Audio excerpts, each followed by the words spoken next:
Bismillahirrahmanirrahim. Today we will discuss about three basic tenses which are present, past and future tenses.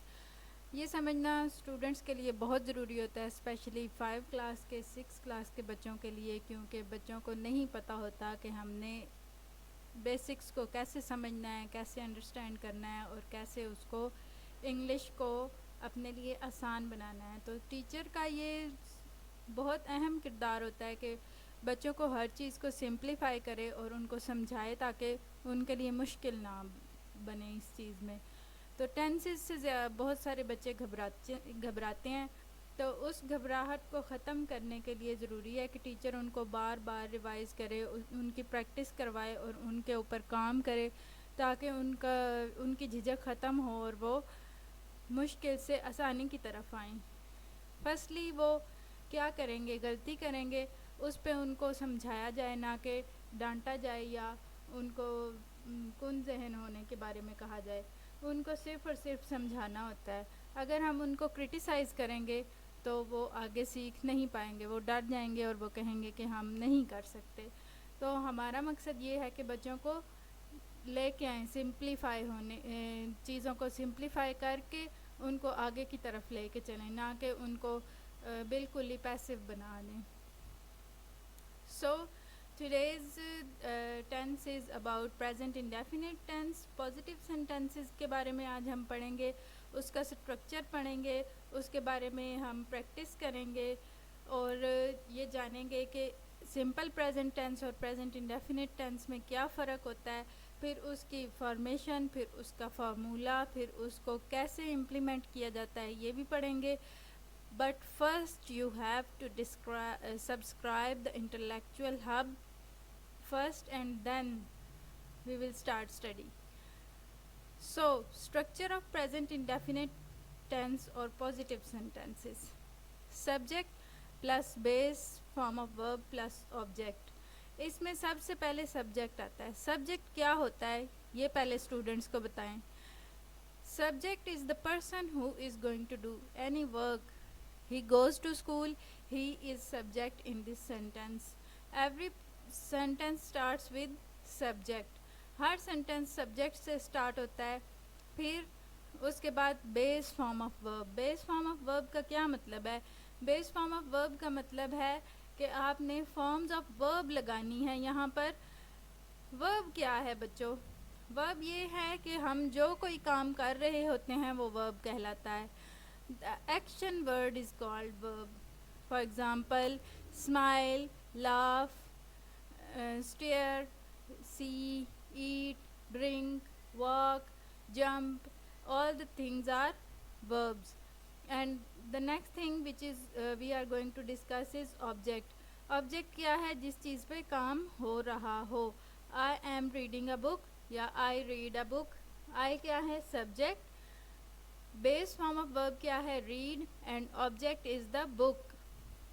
چیزوں کو object کہا جائے گا.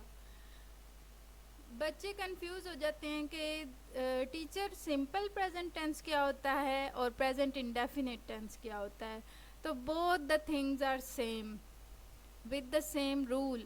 Formula for simple present tense اور present indefinite tense is same and the formula is this. تو اس کا ان دونوں کو چاہے آپ پریزنٹ ٹینس مطلب پریزنٹ انڈیفینٹ ٹینس کو سمپل پریزنٹ ٹینس بھی کہا جا سکتا ہے. تو اس کے بارے میں بچوں کو کنفیوز ہونے کی ضرورت نہیں ہے. So the formula is subject plus first form of verb plus S اور ای ایس کا اضافہ کیا جاتا ہے اور اس کے ساتھ آبجیکٹ کو لگایا جاتا ہے.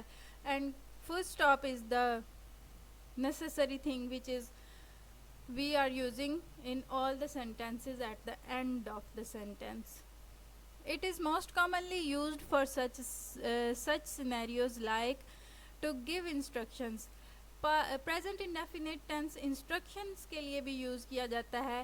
Get some milk, water and sugar and put in the cup. یعنی کوئی کمانڈ دینی ہو، کوئی انسٹرکشن دینی ہو تو اس کے لیے ہم سمپل پریزنٹ ٹینس یوز کرتے ہیں. اس کے بعد ٹاک اباؤٹ ہیبٹس. ہیبٹس کے بارے میں جاننے کے لیے بھی ہم present indefinite tense I call my friend every Friday. میں ہر ہر جمعہ کو اپنے دوست کو کال کرتا ہوں. تو سمجھنے کی چیز یہ ہے، ایک بار پھر ڈسکس کروں گی. سبجیکٹ سب سے پہلے لگایا جاتا ہے. بچوں کو بالکل پتہ نہیں ہوتا کہ فارمولا آخر ہوتا کیا ہے. میں نے اپنے مطلب اتنے 9th 10th کے بچوں کو دیکھا ہے کہ ان کو پتہ ہی نہیں ہوتا کہ ٹینس کیا ہے. ٹیچر آپ اس بارے میں کیوں بات کر رہی ہیں، آپ یہ میرے لیے کرنا کیوں ضروری ہے. جبکہ ٹینسز ایسی چیز ہے جو بچے کو 4-5 لیول پر سمجھا دینے چاہیے. 4 لیول پہ ان کی بیس بنا دی جائے.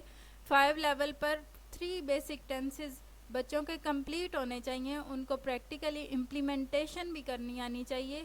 اس کے علاوہ ان کو یہ بھی پتہ ہونا چاہیے کہ ٹینسز آخر ہوتے کیا ہیں. اگر بچوں کو نہیں پتہ ہوگا تو وہ 6-7 لیول پر کنفیوز ہو جائیں گے. دو چیزوں کے بارے میں ہم نے پڑھا کہ to give instructions and to talk about habits. The next thing is general truths. The milk colour is white, کہ دودھ کا رنگ سفید ہے. These are just a few examples to tell you that both simple present tense and present indefinite tenses are same. So the example of present indefinite tense or positive sentences are the following. ہمارے پاس examples یہاں پر موجود ہیں. آپ کو ایک بار پھر revise کروا دیتی ہوں کہ اس کا فارمولا ہے subject plus first form of verb plus S یا ای ایس کا اضافہ کیا جاتا ہے، اس میں پلس آبجیکٹ لگایا جاتا ہے. تو یہ آپ کو اگر یاد ہوگا، اس کو انڈرسٹینڈ کر لیں گے تو آپ کے لیے بہت آسانی ہوگی. پھر آپ کو کتاب میں پڑھتے ہوئے بھی نظر آئے گا کہ یہ سمپل پریزنٹ ٹینس کا فارمولا ہے، پریزنٹ انڈیفینٹ ٹینس کا فارمولا ہے. بچوں کو اس چیز کی بھی پریکٹس کروائیں ریڈنگ کے ساتھ کہ بچوں انڈر لائن کرو پریزنٹ انڈیفینٹ ٹینس کا کون سا سینٹینس ہے. پریزنٹ انڈیفینٹ ٹینس کو فائنڈ آؤٹ کریں. اس طرح کی ایکٹیویٹیز کروائیں گے. ورب کو ڈھونڈیں، سبجیکٹ کو ڈھونڈیں، آبجیکٹ کو ڈھونڈیں. ریڈنگ زیادہ سے زیادہ بچوں کی کروائیں. اگر ریڈنگ زیادہ ہوگی تو بچے زیادہ اس کو انڈرسٹینڈ کر سکیں گے. پھر ان کو یاد رہے گا کہ سبجیکٹ کیا ہے، ورب کیا تھا اور آبجیکٹ کیا تھا. اس کے علاوہ فارم آف وربز بھی یاد کروائیں. بچوں کو اس کا بھی پتہ ہونا بے حد ضروری ہے کہ فارم آف ورب کیا ہیں. بچوں کو واقعی میں ہی نہیں پتہ ہوتا کہ ورب کیا ہے. اس کے علاوہ یوں بھی ہوتا ہے کہ ٹیچرز جو ہیں بک میں ایکٹیویٹیز دی ہوئی ہوتی ہیں اور ان سے پہلے ٹینسز سمجھائے گئے ہوتے ہیں. ٹیچر کیا کرتی ہیں کہ جو ایکٹیویٹی ہے اس کو فل کروا دیا جاتا ہے، لیکن بچے اس چیز سے بالکل بے بہرہ ہوتے ہیں کہ یہ جو ایکٹیویٹی کروائی گئی ہے اس کے پیچھے کی کیا کہانی ہے، اس میں یہ ہمیں کیوں کروائی گئی ہے، ہمیں اس کا پرپز تو پتہ ہونا. For example present indefinite tense کی کروائی جا رہی ہو جب ایکٹیویٹی، تو کیا ہوتا ہے، پہلے ہم پریزنٹ انڈیفینٹ ٹینس سمجھائیں گے، اس کے بعد ایکٹیویٹی کو فل کروایا جائے گا. بچے خود ہی اس قابل ہو جائیں گے کہ وہ اس کو سمجھ سکیں اور ایکٹیویٹیز کو فل کر سکیں. لیکن ٹیچرز کیا کرتی ہیں، ایکٹیویٹیز فل کروا دیتی ہیں اور جو ہے کام نہیں ہوتا اس کے اوپر. بچے کو ایون اتنا نہیں پتہ ہوتا کہ ٹیچر سبجیکٹ کیا ہے، فرسٹ فارم آف ورب کیا ہے، آبجیکٹ کیا ہے. تو بہتر ہوتا ہے کہ انسان اگر ٹیچر ہے تب بھی، اگر اسٹوڈنٹ ہے تب بھی، دونوں لیولز پہ اپنی کمیوں اپنی خامیوں کا ہر وقت نظر رکھے اور ان کے اوپر کام کرتا رہے. تو اس کی اگزامپل ہے he goes to school daily. He کیا ہے یہاں پر، سبجیکٹ. ورب کیا ہے، گو. اینڈ آبجیکٹ کیا ہے، اسکول. تو ہی گوز ٹو اسکول. تو گوز ایس یا ای ایس کا اضافہ کس چیز کے ساتھ ہوتا ہے، ہی شی اٹ یا واحد نام کے ساتھ ہم ایس یا ای ایس کا اضافہ کرتے ہیں. جیسے Aslam goes to school, she goes to school. اس کے علاوہ بھی بہت سی مثالیں ہیں جو ہم دے سکتے ہیں اور جن کے اوپر ہم کام کر سکتے ہیں. تو کام کریں گے تو اس کا بہت زیادہ فائدہ ہونے والا ہے. She works in a library. So here is a subject she, verb is work, and object is library. تو اس چیز کو یہ بہت ہی سمپل ہے، یہ بہت ہی سمپل ہے. اگر بچے اس کو غور سے سنیں اور اس کو پریکٹیکلی امپلیمنٹیشن کریں تو یہ بہت ہی آسان ہے. I like the music. آئی کے ساتھ ایس یا ایس کا اضافہ نہیں ہوگا، میں بار بار بتا رہی ہوں. I like music. I subject, like verb and music is object. Water flows in a canal. So here we have to use water flow in a canal. Next is she sleeps at 9 p.m. She sleeps 9 p.m. She is subject, sleep is verb, and object is 9 p.m. I like to take taxi to the office. I is subject, verb is take, object is office. My brother lives in Poland. lives آئے گا یہاں پہ live نہیں آئے گا. lives in Poland. My brother lives in Poland. یہاں پر بھی flows آئے گا، flow نہیں آئے گا. Next is frog lives in the water. Frog is subject, live is verb, and object is water. So these are the examples.